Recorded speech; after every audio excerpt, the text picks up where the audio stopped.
channel, Jillian here. I'm very excited about today's video. I'm going to be teaching you how to make my favorite smoothie in the whole wide world. I call it the glowing green smoothie because I notice whenever I consume this smoothie, it has my skin glowing and has me feeling amazing. It has so many nutrients, so I can't wait to show you. Let's get started. All you need to make this smoothie is your blender. I have a Vitamix, but you can use any blender of your choice. I have tropical blend here, which is frozen mango, pineapple, and banana.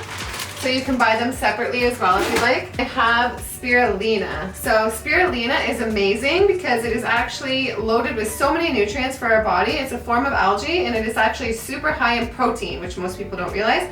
The protein level is comparable to eggs actually, which is amazing. And it's a probiotic as well. So it feeds your good gut bacteria and has you feeling happy and in a good mood. Here we go. You will want to put in about 3 cups of your frozen fruit.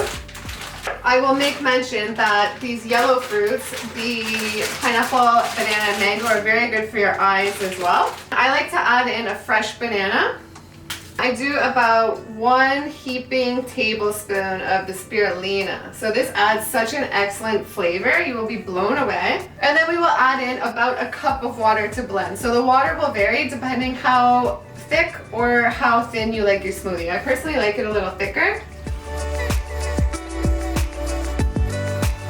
Perfect glowing green smoothie. Look at the color. It is incredible. Such a magical color and such a delicious smoothie. Everyone I make this for, they absolutely love it. That's it for this video. At the end of this video, I will put a link showing you what I eat in a day in case you're curious about that, and you will find more amazing recipes in that video as well. I will see you next time. Bye.